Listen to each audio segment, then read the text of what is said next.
ಜೈ ವಾಸವಿ. ಎಲ್ಲರಿಗೂ ನಮಸ್ಕಾರ. ಶ್ರೀ ಗುರುಭ್ಯೋ ನಮಃ. ಹರಿ ಓಂ ನಮಃ ಶಿವಾಯ. ಕಾರ್ತೀಕ ಪುರಾಣ 18ನೇ ಅಧ್ಯಾಯ.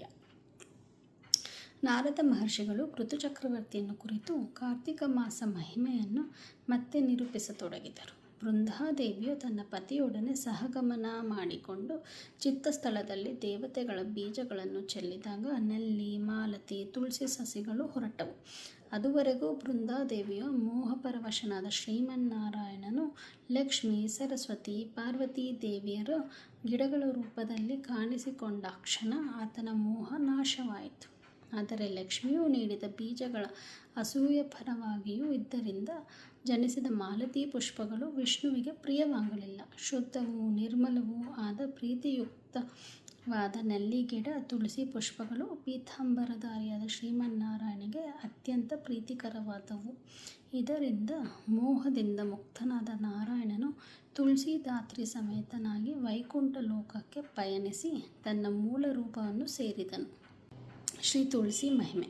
ಯಾರು ಗೃಹದ ಮುಂಭಾಗದಲ್ಲಿ ತುಳಸಿ ವನವಿದೆಯೋ ಅದು ತೀರ್ಥಕ್ಷೇತ್ರದಷ್ಟೇ ಸಮಾನವಾದ ಮಹಿಮೆಯಿಂದ ಕೂಡಿರುತ್ತದೆ. ಯಮದೂತರು ಅಲ್ಲಿಗೆ ಬರಲು ಭಯಪಡುವರು. ತುಳಸಿ ವೃಕ್ಷದ ಸನ್ನಿಧಿಯೇ ಸರ್ವ ಪಾಪಹರವಾಗಿದೆ.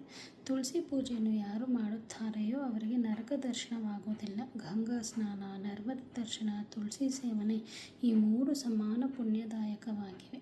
ತುಳಸಿಯನ್ನು ನೆಟ್ಟರೆ, ನೀರುಣಿಸಿದರೆ, ಸ್ಪರ್ಶ ಮಾಡಿದರೆ ಮಾನಸಿಕ ಶಾರೀರಿಕ ಪಾಪಗಳು ಮಾಯವಾಗಿ ಅಖಂಡ ಪುಣ್ಯ ಪ್ರಾಪ್ತಿಯಾಗುತ್ತದೆ. ತುಳಸಿಯಿಂದ ಶ್ರೀಹರಿಯನ್ನು ಅರ್ಚನೆ ಮಾಡಿದವರಿಗೆ ಖಂಡಿತವಾಗಿಯೂ ಮೋಕ್ಷವೇ ಸಿಗುವುದು ಎಂಬುದರಲ್ಲಿ ಸಂಶಯವೇ ಇಲ್ಲ. ಗಂಗಾದಿ ಸಕಲ ಪುಣ್ಯ ನದಿಗಳು, ಪುಷ್ಕರ ಮೊದಲಾದ ತೀರ್ಥಗಳು ನಾರಾಯಣನನ್ನೇ ಮೊದಲಾದ ದೇವತೆಗಳಿಗೂ ಸನ್ನಿಹಿತರಾಗಿರುತ್ತಾರೆ. ಯಾವ ಪಾಪವನ್ನು ಮಾಡಿದರೂ ಸಹ ತುಳಸಿ ತೀರ್ಥ ಸೇವನೆ, ತುಳಸಿ ಮೃತ್ತಿಕೆಯ ಲೇಪಗಳಿಂದ ಸದ್ಗತಿಯನ್ನೇ ಪಡೆಯುತ್ತಾರೆ. ಅವರ ಬಳಿಗೆ ಬರಲು ಯಮದೂತರು ಅಷ್ಟೇಕೆ ಯಮನೂ ಹೆದರುತ್ತಾನೆ. ಇಂತಹ ಭಕ್ತರು ಮಹಾವಿಷ್ಣು ಸಾಯುಜ್ಯವನ್ನೇ ಪಡೆಯುವರೆಂಬುದರಲ್ಲಿ ಸಂಶಯವೇ ಇಲ್ಲ. ಈ ಮಾತು ಸತ್ಯ ಹಾಗೂ ಅನುಭವವೇದ್ಯ. ತುಳಸಿ ಕಪಷ್ಟದಿಂದ ತೆಗೆದು ಗಂಧವನ್ನು ಲೇಪಿಸಿಕೊಂಡವನು ಪಾಪಗಳನ್ನು ತೊಳೆದುಕೊಳ್ಳುತ್ತಾನೆ. ತುಳಸಿ ವನದಲ್ಲಿ ಯಾರು ಪಿತೃಗಳಿಗೆ ಪಿಂಡ ಪ್ರದಾನ ಮಾಡುತ್ತಾರೋ ಅವರಿಗೆ ಪಿತೃದೇವತೆಗಳ ಆಶೀರ್ವಾದವು ಹಾಗೂ ಅಕ್ಷಯ ಫಲಗಳು ದೊರೆಯುತ್ತವೆ. ಧಾತ್ರಿ ಮಹಿಮೆ. ನಲ್ಲಿ ವೃಕ್ಷವು ಸಹ ಶ್ರೀಹರಿಗೆ ತುಂಬ ಪ್ರಿಯವೇ ಆಗಿದೆ. ಈ ವೃಕ್ಷದ ಬುಡದಲ್ಲಿ ಶ್ರಾದ್ದ ಮಾಡಿದವನ ಪಿತೃಗಳು ಪುಣ್ಯಲೋಕವನ್ನೇ ಹೊಂದುತ್ತಾರೆ. ಯಾರು ನಲ್ಲಿಕಾಯಿಗಳನ್ನು ರಸಸಹಿತವಾಗಿ ಮೈಗೆ ಲೇಪಿಸಿಕೊಳ್ಳುತ್ತಾರೋ, ತಲೆಗೆ ಹಚ್ಚಿಕೊಳ್ಳುತ್ತಾರೋ ಅವರಿಗೆ ವಿಷ್ಣು ಕೃಪೆಗೆ ಪಾತ್ರರಾಗುತ್ತಾರೆ. ತುಳಸಿ ಮೃತ್ತಿಕೆ, ನಲ್ಲಿಕಾಯಿ ಚೆಟ್ಟು, ಸಿಪ್ಪೆಗಳನ್ನು ಯಾರು ಸೇವಿಸುವರೋ ಅವರು ಪುಣ್ಯಶಾಲಿಗಳೇ ಸರಿ. ನಲ್ಲಿ ಚೆಟ್ಟು, ತುಳಸಿ ಮೃತ್ತಿಕ ಸಹಿತವಾದ ಜಲದಿಂದ ಯಾರು ಸ್ನಾನ ಮಾಡುವರೋ ಅವರಿಗೆ ಗಂಗಾ ಸ್ನಾನ ಫಲ ದೊರೆಯುತ್ತದೆ. ನಲ್ಲಿ ಗಿಡದ ಎಲೆ, ಕಾಯಿಗಳಿಂದ ದೇವರಿಗೆ ಪೂಜೆ ಮಾಡಿದರೆ ಬೆಳ್ಳಿ, ಬಂಗಾರ, ಪುಷ್ಪಗಳಿಂದ ಪೂಜೆ ಮಾಡಿದ ಫಲ ದೊರೆಯುತ್ತದೆ. ಸೂರ್ಯನು ತುಲಾರಾಶಿಗೆ ಬಂದು ಕಾರ್ತೀಕ ಮಾಸದಲ್ಲಿ ಮಾಡಿದ ಯಾವ ಸತ್ಕಾರವೂ ಅನಂತ ಫಲದಾಯಕವಾಗಿದೆ.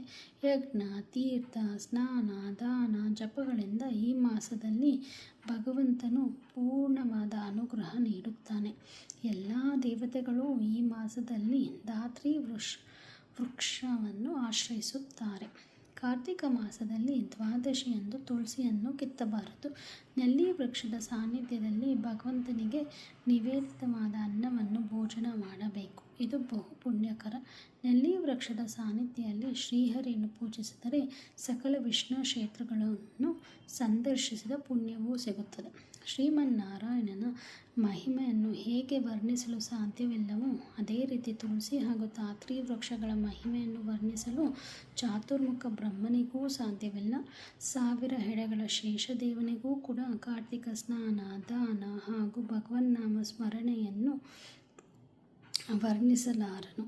ಧಾತ್ರಿ, ತುಳಸಿ ವೃಕ್ಷ ಉದ್ಧಾರ ಕಥೆಯನ್ನು ಯಾರು ಶ್ರದ್ಧಾಭಕ್ತಿಗಳಿಂದ ಹೇಳುತ್ತಾರೋ, ಅದನ್ನು ಆಸಕ್ತಿಯಿಂದ ಕೇಳುತ್ತಾರೋ, ಈ ಮಹಿಮೆಯನ್ನು ಪಾರಾಯಣ ಮಾಡುತ್ತಾರೋ ಅವರು ಉನ್ನತ ಪುಣ್ಯ ಪದವಿಗಳನ್ನು ಗಳಿಸುತ್ತಾರೆ. ಅವರ ಪಿತೃಗಳು ಸಂತುಷ್ಟರಾಗಿ ಅವರ ವಂಶವನ್ನು ಆಶೀರ್ವದಿಸಿ ಉತ್ತಮವಾದ ವಿಮಾನದಲ್ಲಿ ಮೋಕ್ಷ ಪದವಿಯನ್ನು ತಲುಪುತ್ತಾರೆ ಎಂಬಲ್ಲಿಗೆ ಕಾರ್ತಿಕ ಮಾಸ ಮಹಿಮೆಯ 18ನೇ ಅಧ್ಯಾಯವು ಸಂಪೂರ್ಣವಾಯಿತು.